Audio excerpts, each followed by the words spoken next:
International criminal court यानी ICC. आजकल ये नाम काफ़ी सुर्खियों में है।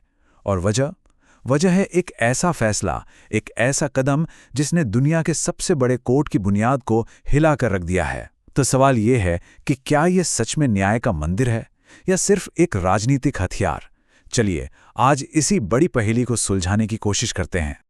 हाँ, एक ऐसी घटना जिसने ग्लोबल जस्टिस सिस्टम पर आप कह सकते हैं एक बड़ा सा प्रश्न चिन्ह लगा दिया है। एक ऐसा कदम जिसकी गूंजना पूरी दुनिया में सुनाई दे रही है। तो हुआ ये है कि वेस्ट अफ्रीका के 3 देश हैं, बुर्किना फासो, माली और नाइजर।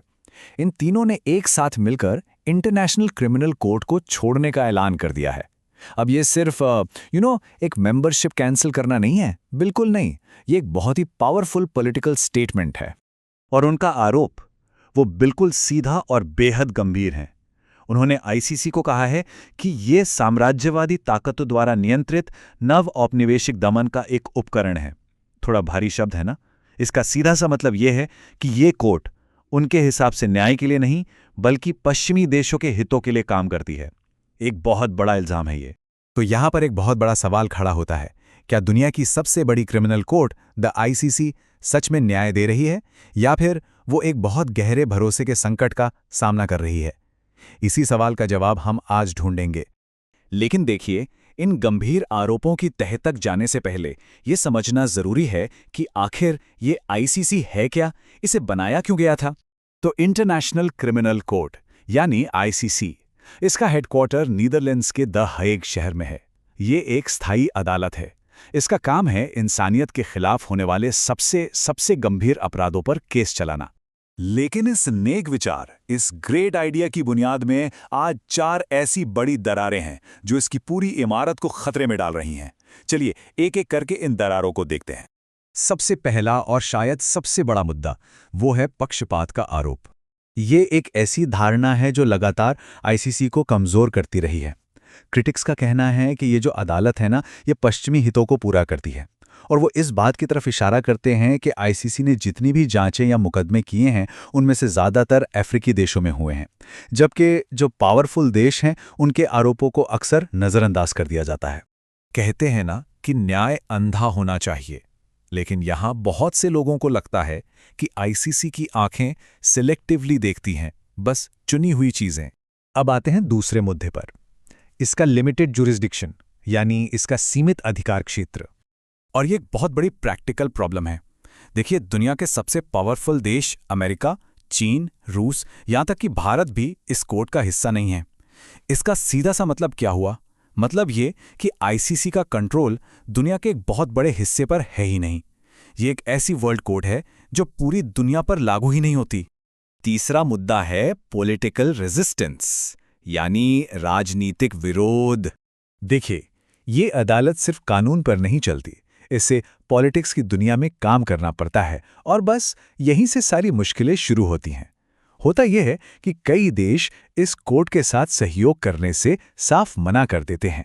जैसे जब आईसीसी ने सूडान के पूर्व राष्ट्रपति उमर अल-बशीर के खिलाफ अरेस्ट वारंट जारी किया तो बहुत से देशों ने उन्हें गिरफ्तार करने से इनकार कर दिया। इससे क्या हुआ? इससे अदालत की बेबसी साफ दिख गई। और सच तो यही है कि बिना सहयोग वाली अदालत एक ऐसे न्याय की तरह है जो आपकी पहुंच से ही बाहर हो। और चौथी और आखिरी बड़ी कमी है कमजोर प्रवर्तन, मतलब अपने फैसलों को लागू करवाने की ताकत ही नहीं है। प्रोसेस बड़ा सिंपल सा है। देखिए, आईसीसी एक अरेस्ट वारंट जारी करती है, लेकिन उनके पास अपनी कोई पुलिस फोर्स नहीं है। उन्हें सदस्य देशों पर निर्भर रहना पड़ता है कि वो आरोपी को गिरफ्तार करें। अब सोचिए, अगर कोई देश मना कर दे तो आईसीसी का वो वारंट बस एक कागज का टुकड़ा बनकर रह जाता है और आरोपी वो आजाद घूमता रहता है।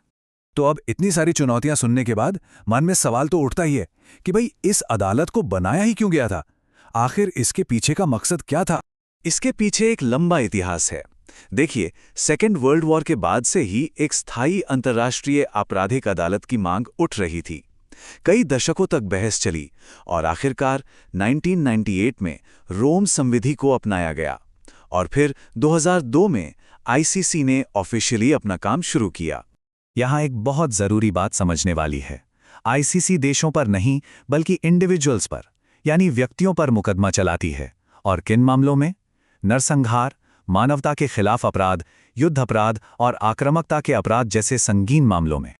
आज के टाइम में लगभग 125 देश इसके सदस्य हैं, जिन्हें स्टेट पार्टीज कहा जाता है, और यही सारे देश मिलकर इस कोर्ट का खर्चा उठाते हैं।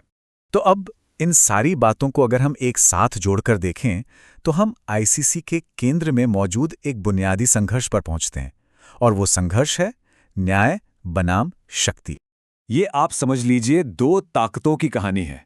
एक तरफ है ग्लोबल जस्टिस का आइडिया, जिसका लक्ष्य है कि कोई भी अपराधी चाहे कितना भी पावरफुल क्यों ना हो, कानून से ऊपर ना हो। और दूसरी तरफ है ग्लोबल पॉलिटिक्स की कड़वी सच्चाई, जहां देशों के अपने राष्ट्रीय हित अक्सर सहयोग पर भारी पड़ जाते हैं। आइडिया तो एक ऐसी कोर्ट का है जिसके पास सार्वभौमिक अधिकार हो, लेकिन चुनौती ये है कि इस कोर्ट के पास अपने फैसले लागू करवाने की कोई ताकत ही नहीं है।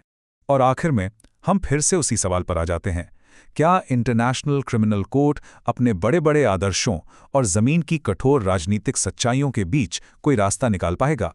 क्या यह सच में ग्लोबल जस्टिस का प्रतीक बन सकता है, या हमेशा शक्ति के आगे बेबस ही रहेगा?